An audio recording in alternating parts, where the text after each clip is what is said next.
السلام علیکم ورحمۃ اللہ۔ وعلیکم السلام۔ عاقل صاحب، میں جو ہے پاکستان سندھ کے اندر رہتا ہوں۔ سوال یہ ہے میرا کہ تقریباً آج ہفتہ ہو چکا ہے، لگاتار برسات چل رہی ہے، رک نہیں رہی ہے، کبھی فوار ہو جاتی ہے، کبھی تیز ہو جاتی ہے، یعنی کہ برسات رکنے کا نام نہیں لیتی۔ تو پچھلے 2 دنوں سے یہاں اذانیں دی جا رہی ہیں مسجدوں کے اندر۔ تو یہ بات مجھے سمجھ نہیں آ رہی، کیا یہ اذان دینا صحیح ہے؟ کیا یہ صحیح حدیث سے ثابت ہے؟ یہ ذرا میری رہنمائی ضرور کر دیجئے گا تاکہ میں لوگوں کو اس کے بارے میں بتا سکوں۔ السلام علیکم ورحمۃ اللہ۔ وعلیکم السلام ورحمۃ اللہ وبرکاتہ۔ سب سے پہلے تو اللہ رب العالمین سے دعا ہے کہ پاکستان میں بسنے والے مسلمان ہوں یا ہندوستان میں یا بنگلہ دیش میں، کہیں بھی جہاں انسانیت بستی ہے، وہاں اللہ رب العالمین ان بارشوں سے، ان کے نقصانات سے انسانیت کو محفوظ فرما لے۔ فصلوں کو اللہ رب العالمین ان کی حفاظت فرما، گھروں کی عزت اور آبرو کی اللہ رب العالمین سندھ میں، ہند میں، سب جگہ اللہ رب العالمین ہم محفوظ اور امن عطا فرما، آمین یا رب العالمین۔ بارش جب ہوتی ہے تو اکثر لوگ اذان دیتے ہیں۔ ایسی صورت میں اذان دینے والے یہ سمجھتے ہیں کہ یہ اللہ کے رسول صلی اللہ علیہ وسلم سے بارش کو روکنے کا شاید یہی عمل ہے، حالانکہ اس طرح کی کوئی بھی روایت نبی کریم صلی اللہ علیہ وسلم سے ثابت نہیں ہے۔ عائشہ رضی اللہ تعالی عنہا سے مروی ہے کہ رسول اکرم صلی اللہ علیہ وسلم جب بارش ہوا کرتی تھی تو فرمایا کرتے تھے اللہم صیبا نافعا۔ تو جب بارش ہوتی تھی، یہ بات تو ہم بھول چکے ہیں کہ اللہم صیبا نافعا کہنا چاہیے، یا اللہ موصلہ دھار اور نافع بخش بارش عطا فرما۔ اس حدیث کو امام بخاری نے 1032 پر نقل کیا ہے۔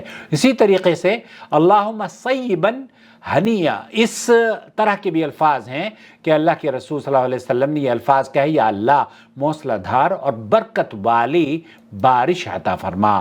اس کو بھی علامہ البانی نے صحیح قرار دیا ہے۔ اسی طرح کے بارش ہوتے وقت بارش میں جسم کا کچھ حصہ گیلا کرنا بھی مستحب ہے، جیسے کہ انس رضی اللہ تعالیٰ عنہ سے مروی ہے کہ ایک بار ہم رسول اکرم صلی اللہ علیہ وسلم کے ساتھ تھے تو بارش ہونے لگی۔ رسول اکرم صلی اللہ علیہ وسلم اپنے جسم سے کپڑا ہٹایا اور آپ بارش میں گیلے ہوئے، اور آپ نے بارش میں اپنے جسم کو گیلا کیا۔ تو ہم نے کہا اللہ کے رسول آپ نے ایسا کیوں کیا؟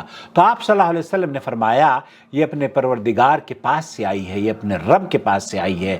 اسے امام مسلم نے نقل کیا ہے حدیث نمبر 898 پر۔ اور جب بارش شدید ہو جاتی تو آپ علیہ السلام کیا کیا کرتے تھے؟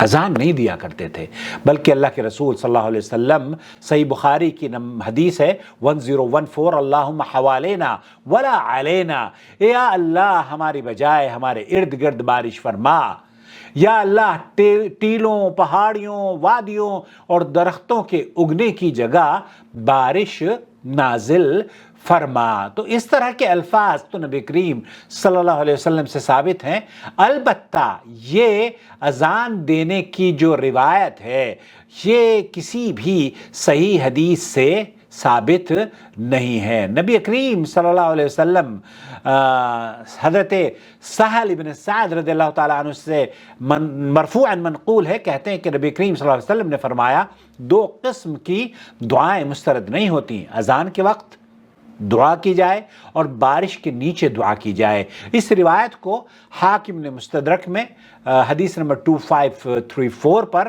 اور طبرانی نے المعجم الکبیر 5756 میں روایت کیا ہے۔ علامہ البانی رحمۃ اللہ علیہ نے اسے صحیح الجامع میں صحیح قرار دیا ہے۔ تو خلاصہ کلام میرے بھائی، میرے دوست، میرے عزیز، یہ ہے کہ آپ جب بارش شدید ہو تو اس طرح کے الفاظ یا اذان کی جو یہ ایک ایسی بدعت ہے جس کے بارے میں اللہ کے رسول صلی اللہ علیہ وسلم کا کوئی ثبوت نہیں ملتا، حتیٰ حتیٰ کہ حنفی مذہب کے اسکالرز بھی یہ کہتے ہیں کہ نبی کریم صلی اللہ علیہ وسلم سے بارش، دارالعلوم دیوبند کی ویب سائٹ ہے، بنوری ٹاؤن کی ویب سائٹ ہے، اس پر بھی یہ کہا جاتا ہے کہ نبی کریم صلی اللہ علیہ وسلم سے بارش کے وقت اذان دینے کا کوئی بھی ثبوت نہیں ملتا۔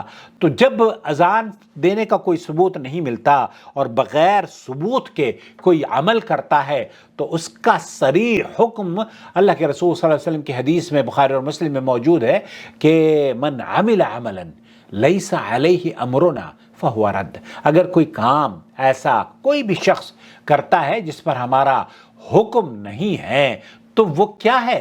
قابل قبول ہے؟ نہیں، قابل قبول نہیں ہے، وہ مردود ہے، وہ قابل مذمت ہے، کیونکہ اللہ کے رسول صلی اللہ علیہ وسلم اگر اس طرح کی جب شدید بارش ہوا کرتی تھی تو آپ علیہ السلام بارش کے دنوں میں یہ تو کہا کرتے تھے اللہم حوالینہ ولا علینا، اللہم علی الاکام والضراب وبطون الاودیۃ ومنابت الشجر۔